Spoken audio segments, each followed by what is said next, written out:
Soon after Paddington went to live at number 32 Windsor Gardens, Mr. Brown decided to decorate the attic so that he could have a room of his own. But like most of his jobs, it got left half done. Until one morning, Paddington decided it was high time he stirred things up a bit.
Paddington wasn't sure how long it took him to do the wallpapering, but he did discover one thing.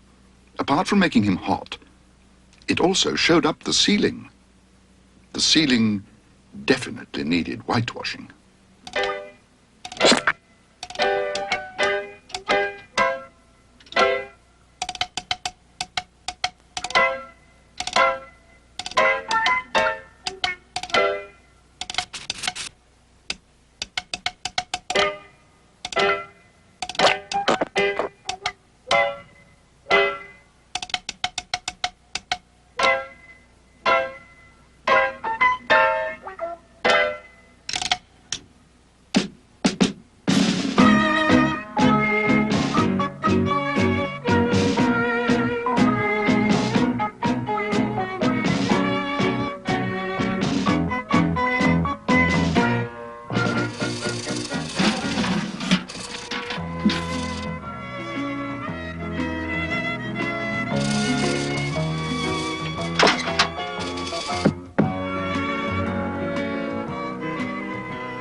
"Is that you, Paddington?" shouted Mr. Brown. "Are you all right?" cried Mrs. Brown. "Yes and no," answered Paddington truthfully. The plain fact was that when he'd started work, there had been a window and a door. Now, there was only a window left. "Perhaps you'd better let yourselves in," he exclaimed, "wherever you are. I think I must have papered myself in by mistake."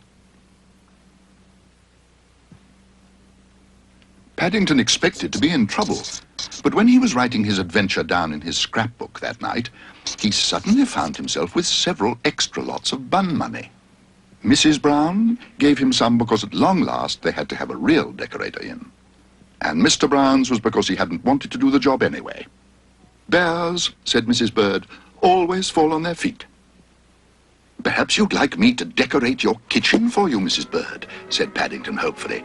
"No, thank you," said Mrs. Bird, and she gave Paddington a little extra something too, just to make sure he didn't.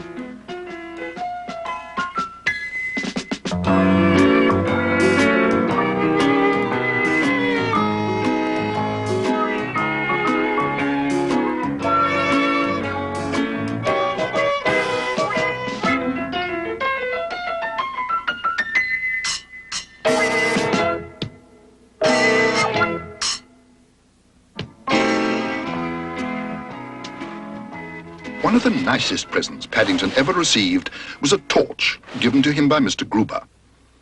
He used up several batteries reading under the bedclothes and only came out when he reached the end of a chapter or ran out of air. He also began learning the Morse code in case he ever had an emergency in the night. And it was while he was practicing it one evening that he had a sudden shock. Every time he flashed the torch, he received the same signal back again.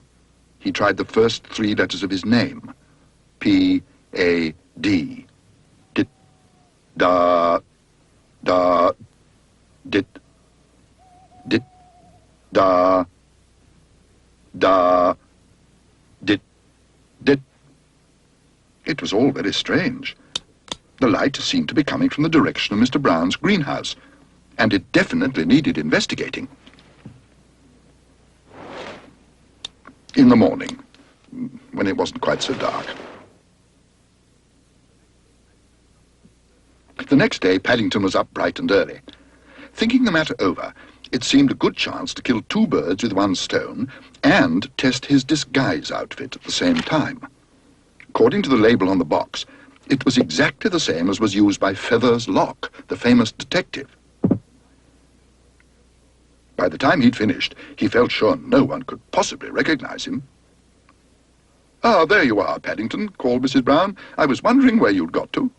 "Paddington? I'm not Paddington. I'm Feathers Locke." "Yes, dear, but I should hurry up. Your bacon's getting cold." Paddington looked most upset as he made his way to Mr. Brown's greenhouse. It was bad enough having his disguise penetrated so early on in the case, but looking around, he decided there was also a definite shortage of clues. Apart from a few earwigs and a large marrow, it was almost bare.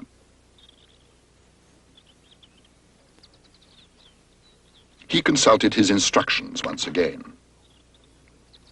Feathers Locke was a great believer in taking fingerprints. He even included some special powder in his outfit for that very purpose. Looking at Mr. Brown's marrow, Paddington felt it ought to have some very good prints on it indeed, and he lost no further time in getting down to work.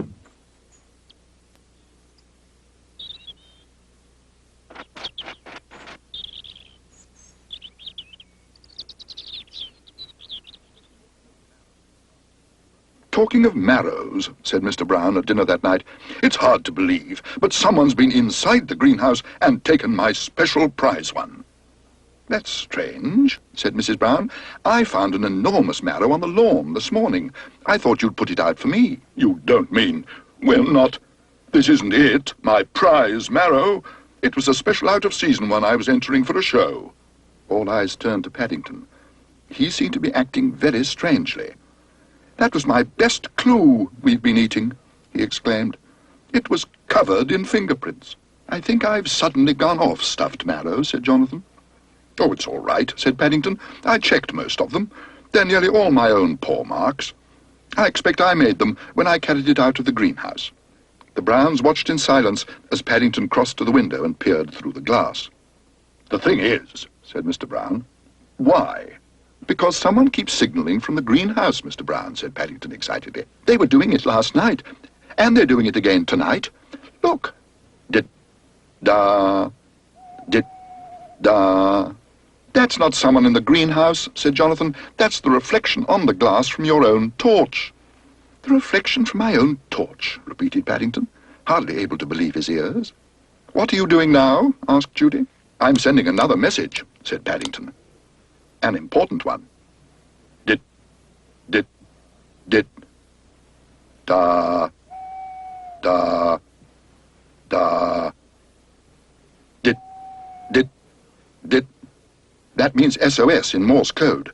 It's for emergencies. It's short for help, I'm in trouble again.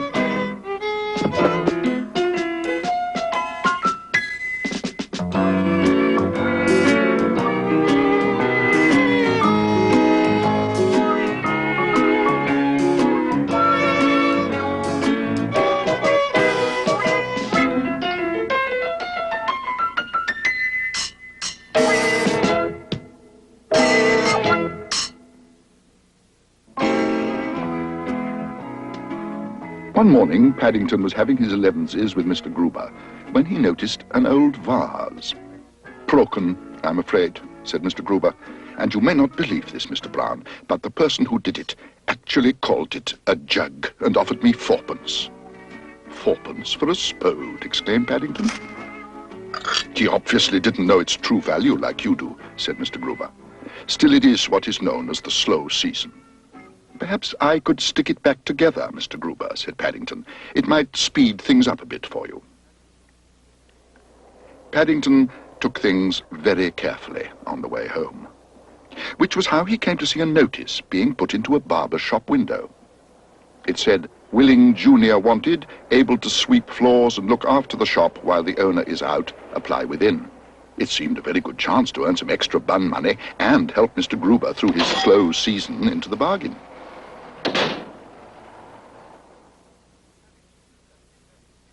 Paddington had never been left in charge of a barber's shop before, and he found it much more interesting than he'd expected.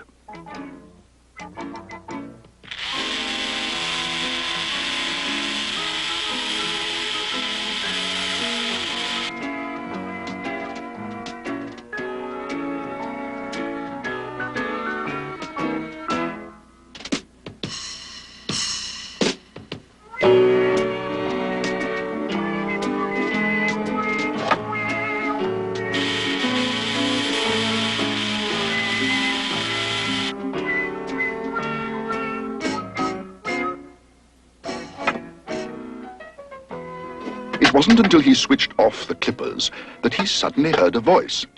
"Hey! Don't I get any service around here? I want short back and sides, but nothing off the top. Whatever you do, don't touch the top. And make it snappy. I have a plane to catch." Paddington peered anxiously up and down the street. Mr. Sloop had said he would only be gone a few minutes, but he was nowhere in sight. And he was about to explain this to the customer when he had yet another shock. The man had gone to sleep. Mr. Brown often went to sleep quickly, especially after a large Sunday lunch, but Mr. Sloop's customer must have held the world's record. Paddington took a deep breath and decided to have a go himself.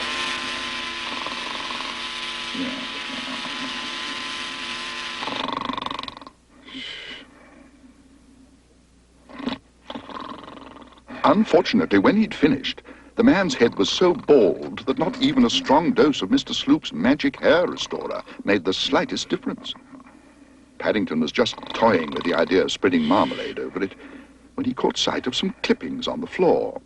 He was a hopeful bear at heart, but he had a nasty feeling that not even the glue he'd been saving for Mr. Gruber's vase was going to help his present situation.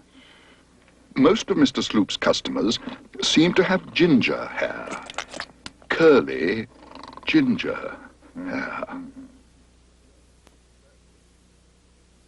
"Well," said Mr. Gruber, "you said you would speed things up for me, Mr. Brown, and you certainly have. That man you glued the ginger hair onto was one of the biggest antique dealers in America. He bought almost my entire stock, but I still don't understand how he got to hear of me." "It's a bit complicated, Mr. Gruber," said Paddington. "You see, he was wearing a wig, and I must have knocked it off by mistake. It fell in your vase, and when he woke up, he asked me what I was doing with a spode. Truth, Mr. Brown, is sometimes stranger than fiction, particularly where bears are concerned. Have another bun." "Thank you very much, Mr. Gruber. There's nothing like a bun, especially after a close shave."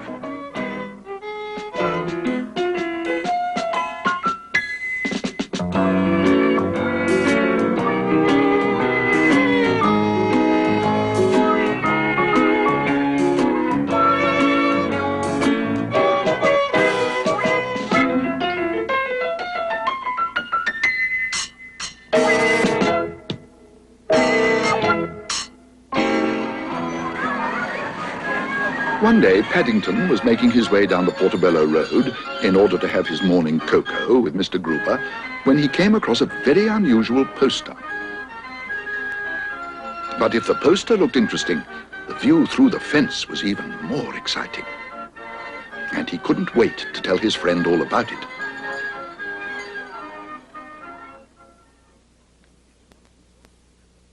"It's what's known as a fair," said Mr. Gruber. "And if you've never been to one, Mr. Brown, then you have never lived." Paddington always enjoyed his chats with Mr. Gruber, and on the subject of fairs, his friend was obviously an expert.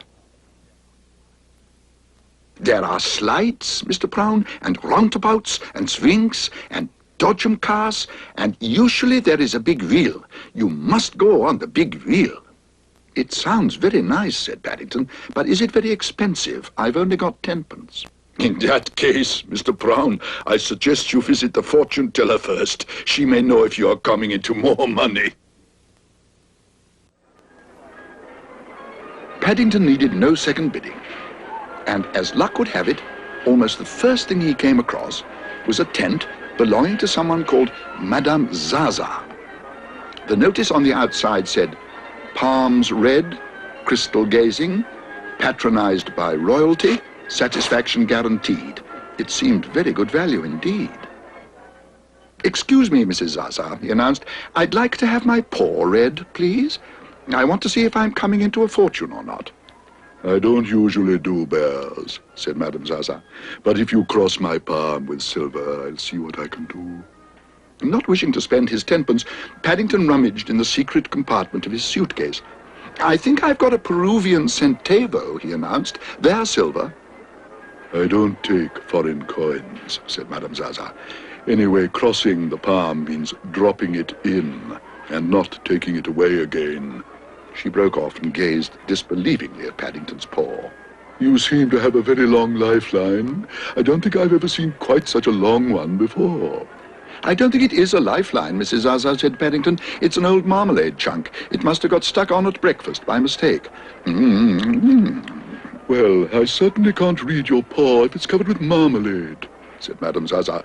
You'll have to pay extra and have the crystal ball.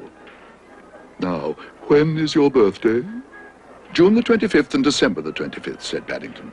You can't have 2 birthdays a year, exclaimed Madame Zaza. Nobody has 2 birthdays, except the Queen. "Bears do," said Paddington firmly. "Bears always have 2. Then that makes it more difficult, said Madame Zaza, and much more expensive. Paddington gave a sigh. As far as he could make out, even if Madame Zaza did discover he was coming into a fortune, he wouldn't be able to afford her fees. But Madame Zaza was already busy with her crystal ball. I see a cloud, she said, a pink cloud. It's getting bigger and bigger. Really, this is most exciting. It's never happened before. Ugh. You put candy floss all over my crystal ball. Where are you? Come back. But Paddington had gone. He'd had quite enough fortune-telling for one day, and he felt it was high time he spent his 10p on something more important. "I think," he announced, "I can see a journey all the way to the big wheel, starting now."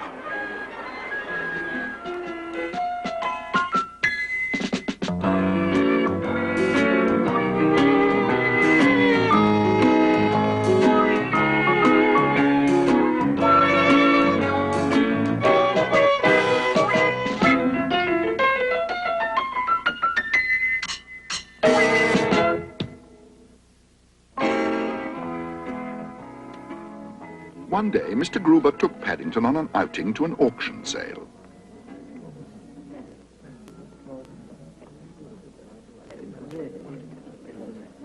He bought a catalogue of the items to be sold, and then found a seat near the front, so that they would have a good view of all that went on.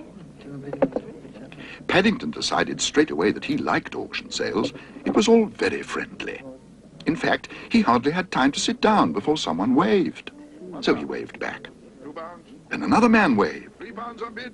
So he waved at him too, and then raised his hat several more times for good measure. £4 on bid. £5 over there.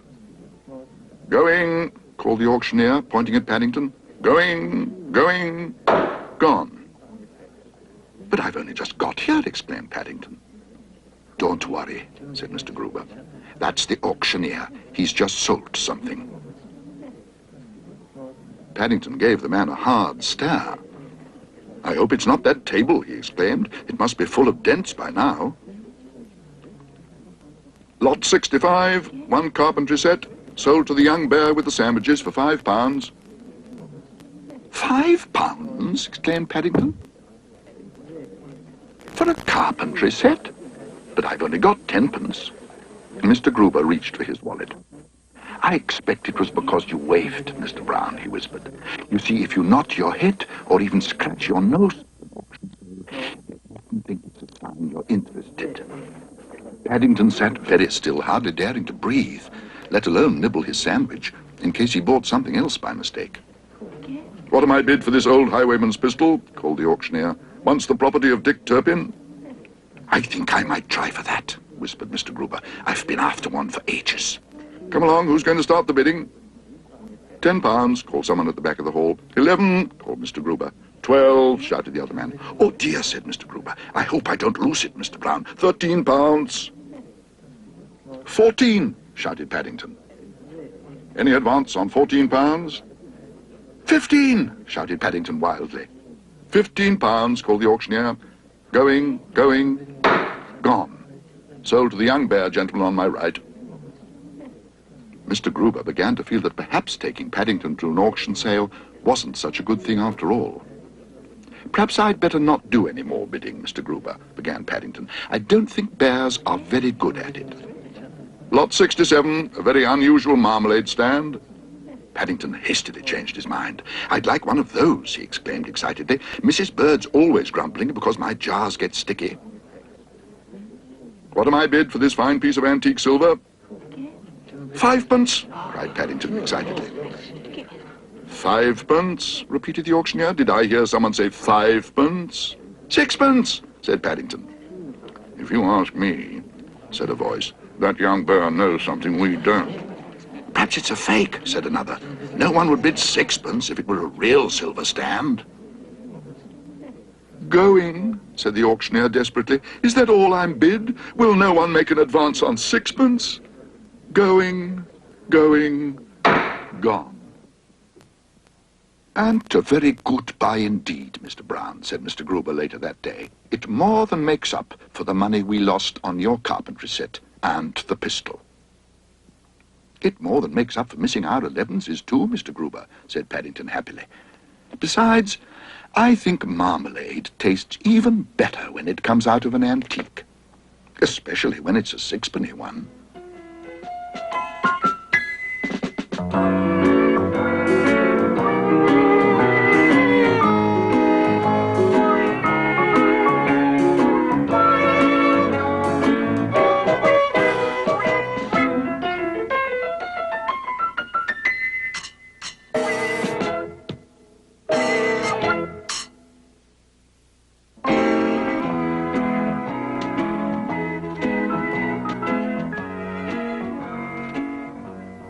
One morning, Paddington was having breakfast in bed when he came across a very interesting article in one of his magazines. It was called Delight Your Family and Surprise Your Friends, and it showed how to make a magazine rack. All you needed was a sheet of plywood, a hammer, a saw, and a few nails. It sounded very good value indeed.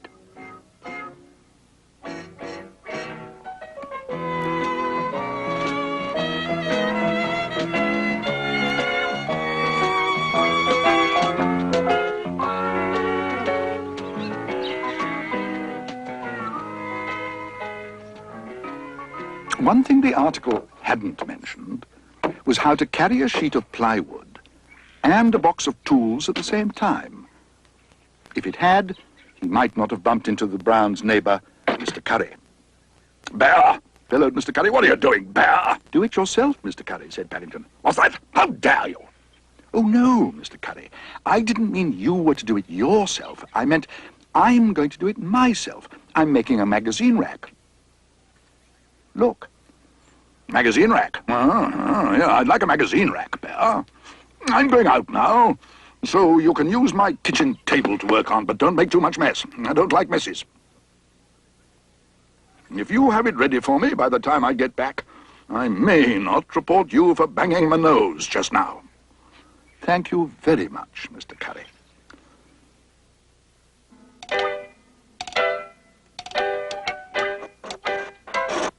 Paddington had never actually sawn anything in two before, and he soon discovered it wasn't as easy as it looked.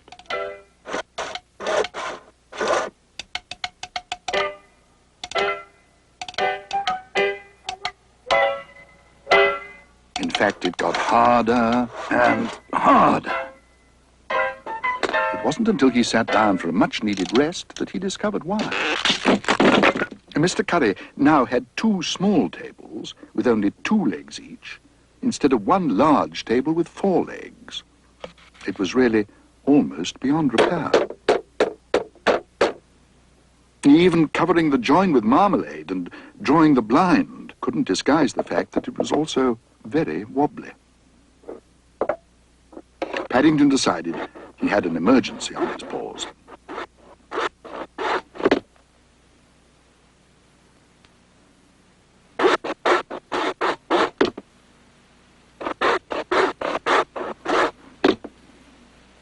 But when he stood up in order to survey his handiwork, he had yet another shock. Mr. Curry's table seemed to have shrunk. In fact, he couldn't remember ever having seen such a short table before. "Delight your family and surprise your friends," he said bitterly. Paddington was quite sure Mr. Curry would be surprised when he saw what was left of his table, but as for delighting the Browns with a magazine rack, that seemed very far away. Mrs. Bird, however, was delighted with what he'd made them. "Most useful," she said. "And how thoughtful to make 2, agreed Mrs. Brown. Yes, said Paddington, but I'm afraid they're not both for you. This one is really Mr. Curry's, but I'm not giving it to him yet. I shall leave it on his doorstep after dark." "After dark?" repeated Judy. "Whatever for?" "I can guess," said Jonathan. "Look out of the window." "Bear!" roared Mr. Curry. "Well, Paddington?" "Perhaps I'd better make Mr. Curry a present of my tools as well," said Paddington. "I don't think I shall be doing it myself again for a long time."